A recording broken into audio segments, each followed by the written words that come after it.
Ce matin, une courte vidéo à propos des moyens pour se détendre. Alors ça semble un peu surprenant, même à moi-même, d'effectuer ce sujet, parce que c'est pas du tout mes sujets de prédilection, mais pourtant ça reste un sujet important. Et n'étant pas du tout aficionada des méditations, de rester des heures immobile à ne rien faire, je m'étais dit que ça pouvait être intéressant de faire un tel sujet pour les personnes comme moi qui n'aiment pas, on va dire, perdre leur temps, même si peut-être on ne perd jamais vraiment son temps. Donc, quelles sont les méthodes alternatives pour ne pas s'ennuyer et qui sont quand même efficaces, ou qui sont efficaces rapidement? En fait, il y en a plusieurs, évidemment, il y en a beaucoup. Je ne les citerai pas toutes d'ailleurs, parce que ça dépend vraiment de qui vous êtes, de ce que vous aimez. Alors, selon ce que personne aime, il y a les méthodes, les méthodes classiques, type faire un massage, me poser dans le canapé avec une boisson chaude. Je vais prendre un bon livre, voire même me détendre en regardant une série, même si après il ne faut pas forcément s'abrutir non plus l'esprit. Mais ça prend quand même pas mal de temps.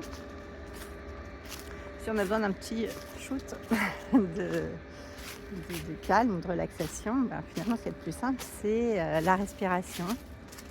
Alors, ça paraît tout bête, mais c'est des choses qu'on n'apprend pas. Et même si de manière innée, depuis toute petite, quand j'étais super stressée, je me rendais bien compte que je faisais des longues respirations pour essayer de me détendre. Je faisais ça de manière vraiment très naturelle lorsque j'avais peur de quelque chose. Eh bien, c'est quelque chose qu'on peut faire de manière beaucoup plus réfléchie, posée.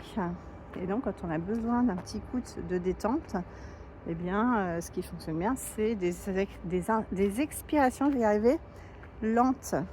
De faire des longues respirations, des inspirations assez longues et des expirations qui vont durer beaucoup plus longtemps que les inspirations. Ça permet de se détendre de manière vraiment efficace. Alors effectivement, ça ne dure pas des heures, mais en tout cas, ça soulage. Et ça permet aussi de se concentrer sur autre chose que son problème pendant, disons, 1 minute. Et le fait de se concentrer sur autre chose que son problème, ça permet aussi de plus focaliser sur le problème et donc de prendre de la distance, tout simplement. Après, il y a des méthodes plus visuelles, si ça ne vous parle pas. L'un n'empêchant pas l'autre, c'est de s'imaginer à l'endroit qui vous plaît le plus. Ça peut être un bord de mer, ça peut être à la montagne, ça peut être dans une forêt, une prairie, un jardin, enfin peu importe.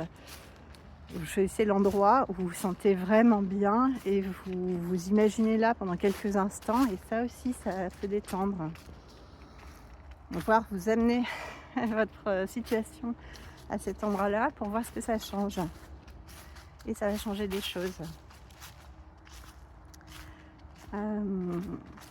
Voilà, si vous n'êtes pas adepte, si vous avez un peu de temps, par exemple le matin, vous n'êtes pas adepte de la méditation, parce que la méditation s'avère aussi efficace. Enfin, méditation, respiration, au niveau scientifique, les résultats sont à peu près les mêmes en efficacité. Donc on parle beaucoup de la méditation, donc c'est vrai que ça marche, mais la respiration c'est tout aussi efficace, même si c'est pas forcément non plus passionnant.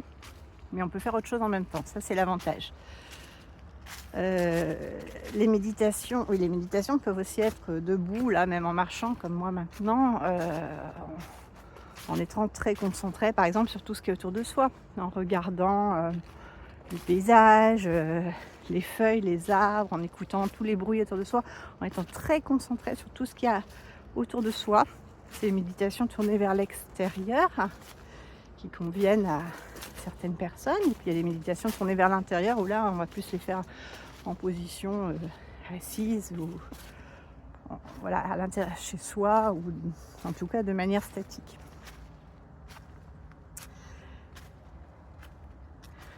Donc je me suis un peu éloignée du sujet parce que je ne voulais pas parler de méditation, mais je voulais juste signaler que ces méditations, ça pouvait aussi être à l'extérieur. Donc pas forcément quelque chose d'ennuyeux. Donc par exemple, quand on est en balade, on peut plus ou moins être en état de méditation. Ce qui n'est pas mon cas maintenant puisque je vous parle, mais ce qui pourrait être le cas si je pose mon téléphone. L'autre méthode qui peut être très bien le matin au réveil, ça peut être de suivre des méditations guidées. Alors là, rien à voir, ça rejoint ce que je disais tout à l'heure, une sorte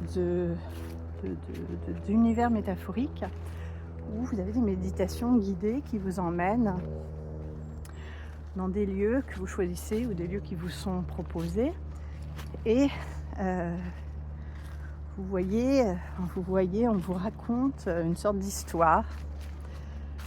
Donc il y a une partie que vous allez imaginer, une partie qu'on vous raconte, et le mélange de tout ça, si elles sont bien faites, peut être très très relaxant et faire beaucoup de bien, ou très inspirant. Et ça, c'est quelque chose qui dure, 5 minutes, entre 5 et 10 minutes, et qui peut aussi être très relaxant. Donc voilà pour ces quelques idées que j'avais à l'esprit. Faites votre choix. En tout cas, il y a des moyens de trouver des solutions pour se détendre et se relaxer, même si on n'est pas des aficionados d'eau, comme vous voulez, de rien faire, et qui sont quand même inspirantes et relaxantes. Donc cherchez la méthode qui vous convient le mieux. Et puis dites-le moi dans les commentaires si vous en avez une qui est votre préférée.